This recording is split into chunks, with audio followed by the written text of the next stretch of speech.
தேமுதிக, பாமக, வாசன், பாஜகங்கிறது ஒரு கூட்டணியாக அமைவது நல்லது அப்படின்னு முயற்சி எடுக்கிறதுல எந்த தப்பும் இல்லை. ஆனால் அது அதிமுக, விசிக, தாவேக கூட்டணிய கூட இணைந்து செயல்படுகின்ற அளவுக்கு வருமா, அல்லது இது ரெண்டும் தனித்தனியா நிக்குமான்னு கேட்டா, தனித்தனியா நின்றாலும் பிஜேபிக்கு எந்த விதத்திலையும் பாதிப்பு இல்லை.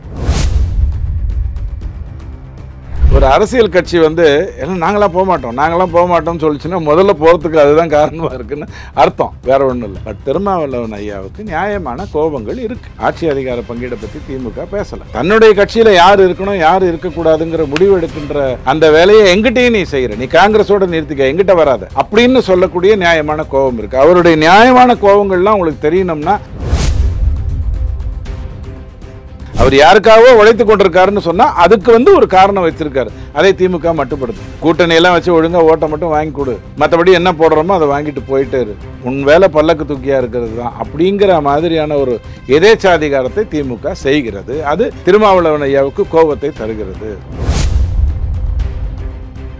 குடும்ப கட்சிங்கிறது நான் கொச்சைப்படத்துல நேர்மையா சொல்றேன், நியாயமான வார்த்தையோட சொல்றேன், இரவுக்கு உண்டான அடையாளங்களோட சொல்றேன். குடும்ப கட்சிங்கிறது தலையணை மந்திரத்தில் முடியக்கூடிய ஒரு சாதாரணமான ஒரு விஷயம். ஸோ நைட்டு போனாங்க, தூங்கினாங்க, காலையில் பேசிட்டாங்க, மேட்ரு முடிஞ்சிருச்சு, அவ்வளோதான். திமுக கொடுக்குறேன்னு சொன்ன உடனே நான் அங்கே கூட்டணிக்குள்ளே போயிடுவேன் அப்படின்னு சொன்னால், இது என்னை பொறுத்த வரைக்கும் விசிகாவுக்கு ஒரு மணி அடிப்பதற்காக, ரொம்ப ஆடாத, பாமக உள்ளே வந்தால் நீயே ஆட்டோமேட்டிக்காக வெளில போயிடுவேன் அப்படின்னு சொல்கிறதுக்காக இருக்கலாம்.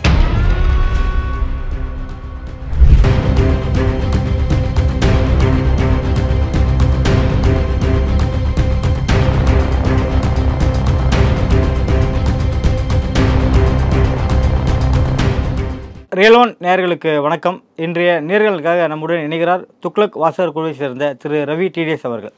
வணக்கம் சார். வணக்கம் ஜி. மாணவிக்கு ஆதரவாக அதிமுக தொடர்ந்து போராட்டத்தை கையில் எடுத்துகிட்டு வராங்க. இந்த யார் அந்த சார் அந்த டேக்கே கிரியேட் பண்ணி எல்லா இடத்துலையும் போராட்டு வராங்க. இந்த ப்ரைவேட்டில் ஒரு மாலில் பார்த்திங்கன்னா போஸ்டர் அடிச்சே ஒட்டியிருக்காங்க. எல்லாமே யார் அந்த சார்னு சொல்லிட்டு அந்த கோஷத்தையும் முன்னெடுத்திருக்காங்க. இதுக்கு அண்ணாமலை அவர்கள் சுட்டி காட்டி ஆதரவையும் தெரிவிச்சிருக்காரு. ஸோ அண்ணாமலை அதிமுக உறவு கொஞ்சம் ஒரு பாராட்டுவதால் உறவு வந்துடும், ஒரு விமர்சிப்பதால் உறவு பிரிஞ்சிரும் அப்படின்னு நீங்க எடுத்துக்கிட்டீங்கன்னு சொல்லிட்டா, ஒரு ஆசிரியர் மாணவன் விஷயம் ஒரு உதாரணத்துக்காக ஒரு பிரிவினையில் தானே இருக்காங்க. இது ஒரு நெருக்கத்தை ஏற்படுத்த வாய்ப்பு இருக்கா? பாருங்க, தமிழ்நாடெங்கும் மருத்துவர்களை பாராட்டி 4 மணிக்கு கைத்தட்டுங்க, அவங்க இந்த கொரோனா காலத்தில் ரொம்ப அற்புதமாக பணி செய்திருக்காங்க, அவங்கள நாம பாராட்டணும்னு சொல்றோம். எல்லா மருத்துவர்களையும் தானே சொல்லுவோம். அந்த டைம்ல லீவ் போட்ட மருத்துவர்களுக்கும் சேர்த்து தானே அந்த பாராட்டு, அவனை எழுப்புறதுக்காக. ஒன்றை பாராட்டும் பொழுது அவன் விரோதியா நண்பனான்னு பார்க்கறது அயோக்கியத்தனம். ஒன்றை விமர்சிக்கும் பொழுது அவன் அயோக்கியனா விரோதியா நண்பனான்னு பார்க்கறது அதை விட அயோக்கியத்தனம். இதுக்கு என்னுடைய கருத்து விமர்சனம், இதுக்கு என்னுடைய கருத்து பாராட்டு அப்படின்னு சொல்றது தான் நேர்மையான ஒரு விஷயம். இப்போ சமீபத்தில் சீமான் ஐயா கூட சங்கி பற்றி பேசுனதுக்கு ஒரு பதில் சொல்கிறாரு. அதுக்கப்புறம் அண்ணாமலையோடைய கோபம் நியாயமானதுன்னு பதில் சொல்கிறாரு. அப்போ சீமானும் பாஜகவும் கூட்டணிக்குள்ளே வந்துருவாங்கன்னு ஒரே நேர்கூட்டில் வரதுக்கான வாய்ப்புகள் இருக்கா இல்லையா? அதிமுக, பாஜக, சீமான் இந்தி கூட்டணியினுடைய ஒரே கொள்கை என்ன? மோடியை எதிர்ப்பது, அவ்வளோதானே. யாரெல்லாம் உள்ளே சேர்ந்தாங்க? 23 பேர் உள்ளே சேர்ந்தாங்க. ஒழிச்சிட முடியும்னு நினச்சாங்க, ஒழிக்க முடியல. இப்போ யாரெல்லாம் பிரிஞ்சிருக்காங்க?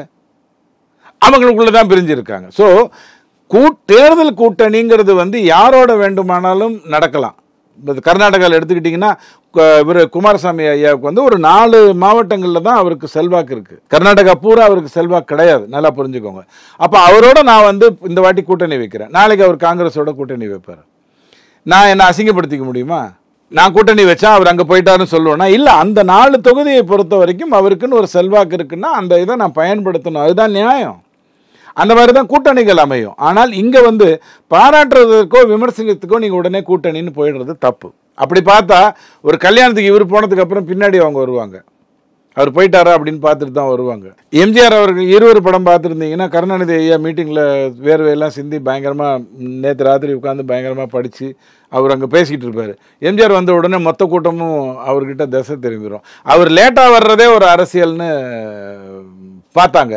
அதுக்காக அதிமுககாரங்க எம்ஜிஆரை திட்டினாங்களா? கிடையாது. ஏன் திட்டலைன்னா, ஒரு நடிகருங்க 1000 பிரச்சனை இருக்கும், இவர் மாதிரி இல்லை அப்படின்னு சொல்லிட்டு கடந்து போயிட்டாங்க.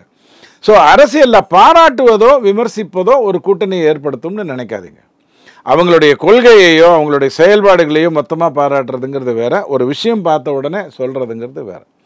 உதாரணத்துக்கு சிம்பிளாக சொல்லட்டுமா, உங்கள் பக்கத்து வீட்டில் இருக்கக்கூடிய இஸ்லாம் சகோதரருக்கு நீங்கள் ரம்ஜான் வாழ்த்து தெரிவிச்சிங்கன்னா நீங்கள் மதம் மாறிட்டீங்கன்னு அர்த்தம் கிடையாது. அல்லது அவர் உங்களுக்கு தீபாவளிக்கு வாழ்த்துக்கள் சொல்கிறாருன்னா உடனே நாளைக்கு மதம் மாறிடுவாருன்னு அர்த்தம் கிடையாது. ஓகேவா? அவ்வளோ மாறுவதற்கும் ஒன்றாக இணைந்து நம்ம ஒரே விஷயத்தை கையில் எடுத்தோம். ஜெஸ்டர்ஸுங்கிறது வேற. ஜெஸ்டர்ஸுங்கிறது சமிஞ்சைகள் கொடுப்பது என்பது வேற, பாராட்டுகள் சொல்வதுங்கிறது வேற. இது சமிஞ்சை கிடையாது.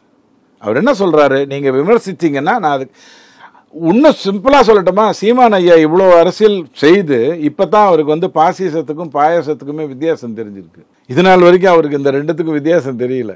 பாசிசத்துக்கும் பாயசத்துக்கும் வித்தியாசம் தெரியல. இப்போதான் அவருக்கு தெரிஞ்சிருக்கு. தெரிஞ்சதுனால அவர் எடுத்து சொல்றாரு. ஏன்னா இவங்க அராஜகம் ரொம்ப தப்பா போயிட்டு இருக்கு. திமுகவுடைய அராஜகம் தப்பா போயிட்டு இருக்கு. அந்த கூட்டணிகள் எல்லாம் ஒருங்கிணைந்து ஒரு வேலையை செஞ்சுட்டு இருக்கு. யாராவது எதையா செஞ்சா அந்த கட்சியில் இருக்கிற ஆட்களையே மாத்திடுறாங்க. அவருக்கு யார் பணம் கொடுப்பாங்களோ அவங்களையும் வெளியிலேற்ற அளவுக்கு கொண்டு போயிடுறாங்க. அதுக்கப்புறம் தங்கிட்டே கை நீட்டி நிற்கணுங்கிற மாதிரி ஒரு பொசிஷனுக்கு கொண்டு வர்றாங்க. இது எல்லாம் பார்த்து விட்டு திமுகவை எதிர்க்க வேண்டும் அப்படிங்கிறதுனா எல்லாரும் ஒருங்கிணைஞ்சாகணும், மதமாச்சரியங்கள் இல்லாமல், வேறுபாடுகள் இல்லாமல் அப்படிங்கிற எண்ணம் எல்லாருக்கும் வந்திருக்கே ஒழிய கூட்டணின்னு பேசும்போது நான் ஏற்கனவே போன பேட்டியிலே உங்களுக்கு சொன்னேன், முதல்ல தொகுதி உடன்பாடுன்னு ஒன்று வரணும், உனக்கு எவ்வளோ எனக்கு எவ்வளோங்கிறது வரணும், அதுக்கு அடுத்தது அதில் ஜெயிக்கணும், அதற்கப்புறம் தான் அது வெற்றி கூட்டணியாக மாறும். ஸோ இன்னும் 3 பாலங்களுக்கு மேலே அவங்க கடக்க வேண்டியிருக்கு. இதெல்லாம் ஜஸ்டர்ஸ் பார்த்த உடனே ஒரு வாழ்த்து சொல்லுவதுங்கிறது ஒரு நியாயமான ஒரு விஷயம். ஆனால் விஜயகாந்தோட நினைவஞ்சலியில் கலந்துட்டார். அப்போ ஒரு ப்ரெஸ் மீட் அண்ணாமலை அவர்கள் கொடுக்குறாரு. அந்த தொடர்பாக ஒரு சில வார்த்தைகள் சொல்லிட்டு, நான் எல்கே சுரேஷை தனியாக பேசியிருக்கேன், இதை பற்றி அவங்க சகோதரிக்கிட்ட கலந்து ஆலோசிப்பார் நான் நினைக்கிறேன் அப்படின்னு சொல்லிட்டு அவங்க ஒரு தகவலை சொல்லிட்டு வர்றாரு. அப்போ இதுவும் ஒரு கூட்டணிக்கான வித்தியாசம். தேமுதிக கூட்டணிங்கிறது நான் தேமுதிகவோட கூட்டணி வச்சுக்கணும்னு நான் நினைப்பேன், கண்டிப்பாக நினைப்பேன். யாராக இருந்தாலும் எல்லாரும் சேர்ந்து தான் செய்யணும். நான் உங்களுக்கு இதுலேயே சொன்னேன், மூட்டை தூக்க சொல்லுங்க, தனியாக தூக்கிட்டு போயிடுவாரு. ஆனால் நெருப்பை அணைக்கணும்னு சொன்னால் எல்லாரும் அதில் செயல்படணும். ரெண்டுத்துக்கும் வித்தியாசம். இப்போ 2026க்கு இன்னும் ஓராண்டுகள் மேலே இருக்குது. அதனால இப்பயே பார்த்தீங்கன்னா கூட்டணி அச்சாரத்தை அண்ணாமலை ஒரு வருடத்துக்கு முன்னாடியே அமையணும். இந்த கடைசி 3 மாதத்துக்குள்ளே நீங்கள் அமைக்கிறீங்க பாருங்க. என்கிட்ட ரொம்ப தெளிவாக ஸ்டாட்டிஸ்டிக்ஸ் இருக்குது. 30 ஆண்டு காலமாக கூட்டணியின் மூலமாக ஒருத்தருக்கு வாக்கு வந்தது அப்படிங்கிறது தமிழகத்தில் இல்லவே இல்லை. கூட்டணிங்கிறது ஒரு சைக்கலாஜிக்கல் விஷயந்தான். மாரியாத்தா ஃபோட்டோ இருக்குது, கையில் காப்பு இருக்குது, நெத்தியில் குங்குமம் இருக்குது அப்படின்ற மாதிரியான ஒரு விஷயந்தான். வேற எந்த விதத்துலையும் பயன் தரல. காரணம் என்னன்னா, நீங்கள் கடைசி 3 மாதம் வரைக்கும் நீங்கள் அந்த இழுப்படிச்சிட்டு கடைசியில் போய் நீங்கள் 2 பக்கமும் பேசிட்டு, தேமுதிகங்கிறதுனால நான் சொல்கிறேன், 2 பக்கமும் பேசிட்டு, போன முறை நான் உணர்ச்சி வசப்பட்டு சொன்னேன், இம்ரான்கான்ட்டெல்லாம் போய் பேசிட்டாங்க. அப்புறம் அவர் இல்லைங்க நான் பாகிஸ்தானுங்க, நீங்கள் தமிழ்நாடு தாங்க அப்படின்னு சொல்லி அவர் அமுச்சு வச்சதுனால தான் இவங்க விட்டாங்க. ஏன்னா பிரேமலதா மேடம் யார்கிட்ட வேணாலும் போய் கூட்டணி பேசுவாங்க. அவங்க கூட்டணி ரொம்ப சிம்பிள், இத்தனை சீட்டு வேணும், இத்தனை பணம் வேணும், இவ்வளவுதான். ஜெயிக்கிறமா தோக்கிறமாங்கிறதெல்லாம் அடுத்த பிரச்சனை. ஆனால் அண்ணாமலை ஐயா முயற்சி எடுக்கிறதுங்கிறது எல்லா இடங்களிலும் இந்த கூட்டணி ஒருங்கிணைந்து வர வேண்டும்னு அவர் நினைக்கிறதுல நியாயம் இருக்கு. ஏன்னா ஒரு விஷயத்தை மட்டும் நான் பாராட்டுவேன் தேமுதிக கிட்ட, தேமுதிகவுக்கு இந்த திராவிட கட்சிகள் ரெண்டையுமே பிடிக்காதுங்கிறது தான் உண்மை. வேற வழி இல்லாம இந்த சீட்டு நோட்டுங்கிற அடிப்படையில் அவங்க போயிட்டு இருக்காங்க. பாமகவுக்கு இந்த திராவிட கட்சிகள் பிடிக்காதுங்கிறது தான் உண்மை. வேற வழி இல்லாம கூட்டணியை மாத்தி பண்ணிட்டு இருக்காங்க. அதை அன்புமணி தெளிவா தடுக்கிறார். திராவிட கட்சிகளையும் கூட்டணி வச்ச மாநில கட்சி தானே இருக்கு. வேற வழி இல்ல, வேற வழியே இல்ல. நீங்க அவங்களோட கூட்டணி வைக்காமல் நீங்க எப்படி பண்ண முடியும்? பாமக செய்யற மிகப்பெரிய தப்பு என்ன, கூட்டணி வச்சு ஜெயிச்சுட்டாங்கன்னு வச்சுக்கோங்க, அதுக்கப்புறம் கோவப்பட்டு வெளில வந்துருவாரு. தோத்தாலும் அப்படிதான் பண்ணுவாங்க. இல்லை அவங்க ஜெயிச்சதுக்கு அப்புறம் அப்படி பண்ணக்கூடாது இல்லைங்க. நானும் நீங்களும் கூட்டணியை வச்சு ஜெயிக்கிறோம், நீங்கள் முதலமைச்சர் ஆகிட்டீங்க, நான் என்னுடைய தொகுதிக்கும் என்னுடைய மக்களுக்கும் நல்லது செய்கிறத உங்கள் கூட உறவாடி நான் பண்ணணுமா, உங்களோட வெளியே கோவப்பட்டு வெளில நான் பண்ணணுமா? இப்படி உணர்ச்சிவசப்படக்கூடாது. அரசியலுங்கிறது அதை தாண்டி ஒரு விஷயம்.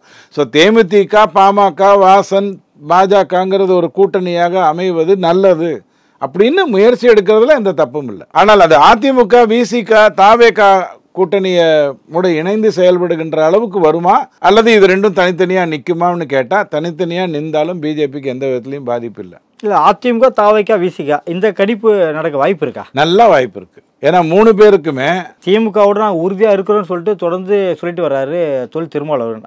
தாவைக்காலேருந்து எந்த ஒரு சமிக்கையும் அதிமுகவுக்கு இது வரைக்கும் போகலை. ஒரு பிரபலமான ஜோக்கு, வெளிநாட்டுக்கு போனேன், அந்த பொண்ணோடைய கையை பிடிச்சிக்கிட்டே அந்த ஆள் போகிறான், ஆனால் தமிழ்நாட்டுக்கு வந்தேன், பொண்ணும் ஆணும் கையை கூட பிடிச்சிக்கல, தனித்தனியாக வர்றாங்க அப்படின்னு ஒரு விமர்சனத்தை வச்சாங்க. அதாவது அங்கே பயங்கரமாக லவ் பண்ணுறாங்க, இங்கே அப்படி இல்லைன்னு. அதுக்கு ஒரு விமர்சன பார்வையை ஒருத்தன் வச்சான். அவள் ஓடி போயிடுவாங்கிறதுக்காக நீ கையை பிடிச்சிட்டு நிற்கிற, என் பொண்டாட்டி ஓடி போக மாட்டா, அதனால் நான் பக்கத்துலேயே நடந்து போவேன் அப்படின்னு. அது மாதிரி ஒரு அரசியல் கட்சி வந்து எல்லாம் நாங்களாம் போக மாட்டோம்னு சொல்லிச்சுன்னா முதல்ல போகிறதுக்கு அதுதான் காரணமாக இருக்குன்னு அர்த்தம், வேற ஒன்றும் இல்லை. பட் திருமாவளவன் ஐயாவுக்கு நியாயமான கோபங்கள் இருக்குது. ஆட்சி அதிகார பங்கீடை பற்றி திமுக பேசலை. தன்னுடைய கட்சியில் யார் இருக்கணும் யார் இருக்கக்கூடாதுங்கிற முடிவு எடுக்கின்ற அந்த வேலையை எங்கிட்டையும் நீ செய்கிற, நீ காங்கிரஸோட நிறுத்திக்க, எங்கிட்ட வராத அப்படின்னு சொல்லக்கூடிய நியாயமான கோபம் இருக்குது. அவருடைய நியாயமான கோபங்கள்லாம் உங்களுக்கு தெரியணும்னா 2016 அவர் பேசின நிறைய விஷயங்களை எடுத்து பாருங்க. அது ஆழ்மனதில் இருக்கின்ற விஷயம். இன்றைக்கி அவர் பண்ணிட்டு இருக்கிறதெல்லாம் அட்ஜஸ்ட்மெண்ட். எனக்கு திருமாவளவன் ஐயாவுடைய பாலிசியோ அல்லது சித்தாந்தமோ எனக்கு அது தேவையே இல்லை. அது கரெக்டாக தப்பாங்கிற விமர்சனம் கூட நான் பண்ண மாட்டேன். அவர் யாருக்காகவோ உழைத்து கொண்டிருக்காருன்னு சொன்னால் அதுக்கு வந்து ஒரு காரணம் வச்சிருக்காரு. அதை திமுக மட்டுப்படுத்துது. கூட்டணியெல்லாம் வச்சு ஒழுங்காக ஓட்டை மட்டும் வாங்கி கொடு, மற்றபடி என்ன போடுறோமோ அதை வாங்கிட்டு போயிட்டே இரு, உன் வேலை பல்லக்கு தூக்கியாக இருக்கிறது தான் அப்படிங்கிற மாதிரியான ஒரு எதேச்சாதிகாரத்தை திமுக செய்கிறது. அது திருமாவளவன் ஐயாவுக்கு கோபத்தை தருகிறது. ஸோ அதிமுக, தாவேகா, விசிக இணைவதற்கான வாய்ப்புகள் ரொம்ப அதிகமாக இருக்குது. பாஜக, தேமுதிக, பாமக வாசன் அப்படிங்கிறது ஒரு கூட்டணியாக அமைவதற்கான வாய்ப்புகள் இருக்குது. இது ரெண்டும் சேர்ந்தே ஒரு வேலையை செய்யுமா? அவ்வளோ பெரிய நல்ல விஷயம் நடக்குமா? தமிழ்நாட்டிலேருந்து திமுக ஒழிக்கப்பட வேண்டிய விஷயமாக மாறணுமா இல்லையா அப்படிங்கிற கேள்வி கேட்டிங்கன்னா, ஐயா நான் அந்த கனவை காண்டுட்டு இருக்கேன், ஆனால் அது நடக்குமான்னு தெரியல. ஏன்னா எடப்பாடி பழனிசாமி ஐயாவுக்கு தன்னுடைய உயரம் தெரியலை. இன்னைக்கு அவருடைய நிலைமை என்னங்கிறத அவர் புரிஞ்சுக்கல. அது கேவலமாயிடுச்சு, கீழே போயிடுச்சுன்னு நான் சொல்லலை. உண்மையிலேயே அதிமுகவுடைய தொண்டன் வந்து திமுகவை தீய சக்தின்னு நினைக்கிறவன். திமுகவை யார் எதிர்க்காங்களோ அவங்க பக்கம் ஈஸியாக அதிமுக காரன் போயிடுவான். ஏன்னா ஜெயலலிதா அம்மாட்ட இருக்கக்கூடிய விசுவாசமோ அல்லது எம்ஜிஆர் மேலே இருந்த ரசிப்புத்தன்மையோ எடப்பாடி ஐயா கிட்ட இருக்கணுங்கிற அவசியம் அதிமுக தொண்டனுக்கு இல்லை. ஸோ ஈஸியாக அவன் கிறிஸ் பண்ணிடுவான். இதை உணர்ந்து கொண்டு தான் அவர் பேசுகிறாரான்னு எனக்கு தெரியல. பாமகவில் தலை தூக்கி இருக்கிற இந்த உட்கட்சி விவகாரம் 2026 பாமகவோட கூட்டணி கட்சிகளுக்கு முக்கியத்துவம் குறைக்கப்படுமா? உட்கட்சி விவகாரம்னு எதை சொல்கிறீங்க? மூர்த்தி ஐயாவும் ஏகே மணியும் அன்புமணியும் ராமதாஸும் சண்டை, ஜிகே மணி இவங்கெல்லாம் சண்டை போட்டுக்கிட்டாங்களா? உட்கட்சி விவகாரம்னு எதை சொல்கிறீங்க? அப்பாவுக்கும் பையனுக்கும் ஒரு கருத்து வேறுபாடு இருக்குது. பையன் நியாயமாக பேசியிருக்கான். ஐயா சொந்தக்காரன்னு சொல்லிட்டு விவகாரம் திமுகலையும் இருந்தது, அழகிரி மு.க. ஸ்டாலின். அப்படி இருக்கும்போது கட்சி விவகாரம் தானே பார்க்கப்பட்டது. ஐயா கருணாநிதி ஐயாவே சொன்னார். என்ன சொன்னாருன்னா, அழகிரி நாளைக்கு உன் பையனை நான் கொன்னுடுவேன்னு சொல்லியிருக்காரு அப்படின்னு வெட்ட வெளிச்சமாக சொன்னார். அந்த அளவுக்கு இருக்கும். அது பயங்கர படை. அது திமுகங்கிறது வந்து அங்கே என்ன நடக்குதுங்கிறத வச்சு நீங்கள் எதுவுமே முடிவு பண்ண முடியாது. அதை விட்டுருங்க. அதை பற்றி இந்த ஊடகங்களும் பேசாது. ஏன்னா அதுக்கு தகுதியும் கிடையாது, திறமையும் கிடையாது. எவன் கொடுக்குறானோ அதை வச்சுட்டு பேசுகிற ஒரு விஷயம் அது அப்படியே போயிருக்கும். அன்னதானத்தில் வந்து உப்பு ஜாஸ்தியாக போட்டிங்கன்னு சொல்ல முடியுமா? சாப்பிட்டு போயிட்டே இருக்க வேண்டியது தான். அதான் காட்சி ஊடகங்கள் செய்துட்டு இருக்கிற வேலை. ஆனால் இந்த இடத்துல வந்து இங்கே நடந்தது உட்கட்சி சண்டைன்னு சொல்ல முடியாது. 2 தலைவர்கள், அந்த கட்சியோடைய 2 தலைவர்கள், ஒருத்தர் ராமதாஸ், இன்னொருத்தர் அன்புமணி தெளிவாக சொல்கிறாரு, ஐயா என்னங்க 4 மாதத்துக்கு முன்னாடி வந்தவரை போய் நீங்கள் வந்து பதவி கொடுக்குறீங்க, அவருக்கு இன்னும் கொஞ்சம் பழக்கமாகட்டுங்க, சொந்தக்காரங்க உடனே கொடுத்துருவீங்களா அப்படின்னு தெளிவாக சொல்கிறார். அதில் என்ன தப்பு இருக்குது? அதற்காக அன்புமணிக்கு கொடுக்க பதிலடியை பார்த்தீங்களா? ஆமாம், கிளம்பு அப்படின்னு சொன்னார்ல, சொல்லிட்டாரு. அடுத்த நாள் காலையில் என்ன நடந்தது? இவங்க யாருமே போலியே. குடும்ப கட்சிங்கிறது வந்து நான் கொச்சைப்படத்தில் நேர்மையாக சொல்கிறேன், நியாயமான வார்த்தையோடு சொல்கிறேன், இரவுக்குண்டான அடையாளங்களோடு சொல்கிறேன். குடும்ப கட்சிங்கிறது வந்து தலையணை மந்திரத்தில் முடியக்கூடிய ஒரு சாதாரணமான ஒரு விஷயம். ஸோ நைட்டு போனாங்க, தூங்கினாங்க, காலையில் பேசிட்டாங்க, மேட்ரு முடிஞ்சிருச்சு, அவ்வளோதான். அவங்க என்ன விரோதியா? ஒருத்தருக்கு ஒருத்தர் பார்த்து வளரலையா? அன்புமணி ஐயாவுக்கு ராமதாஸுங்கிறவர் எவ்வளோ பெரிய தலைவர்ன்ற நீங்கள் சொல்லி தான் அவருக்கு தெரியணுமா? ஆனால் இந்த இதுலேருந்து நம்ம வெளில வந்துடுவோம். இது வேணாங்க, செட் ஆகலை, நம்ம முதல்ல ஏதாவது ஒரு கட்சியோட ஒழுங்காக கூட்டணி வைத்து கொண்டு பயணிக்கணும், நாம் வந்து ஆட்சி அமைக்கக்கூடிய அளவில் இருக்கிறதுக்கு வாய்ப்புகள் இல்லை, வன்னியர்கள் எல்லா கட்சியிலையும் இருக்காங்க அப்படின்னு சொல்லணும். ஒரு உதாரணத்துக்காக சொல்கிறேங்க, 15% இடஒதுக்கீடு கொடுத்தீங்கன்னா நான் திமுகவுக்கு சப்போர்ட் பண்ணுவேன்னு அன்புமணி சொல்லியிருந்தாலும் அது தப்பு தானே? அப்போ நான் மற்றதெல்லாம் மறந்துடுவீங்களா? ஒரு பேச்சுக்கு சொல்கிறேன், அம்ஜத் கான் கிட்ட வந்து அவங்ககிட்ட இருக்கிற நெக்ஸ்ட்டு சாம்பா சொல்கிறான், எனக்கு மட்டும் 10 கோடி கொடுத்துட்டீங்கன்னா நான் போலீஸில் உன்னை காட்டி கொடுக்க மாட்டேன்னு சொன்னால் எப்படி இருக்கும்? 15%ங்கிறத திமுக கொடுத்துருச்சுன்னா அது கோர்ட்டுக்கு தானே போகணும். கோர்ட் என்ன சொல்லியிருக்கு?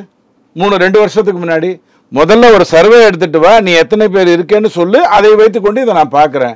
நீ சொல்லியிருக்கிற எதுலேயுமே எனக்கு ஆதாரங்கள் தெரியல. இப்படி சொல்லி தானே திமுக அதை கோர்ட்டுக்கு எடுத்துட்டு போய் வன்னியர் சார்பாக பாமக சார்பாக வாதிட்ட போதும் நீதிமன்றம் அதைத்தானே சொல்லிச்சு.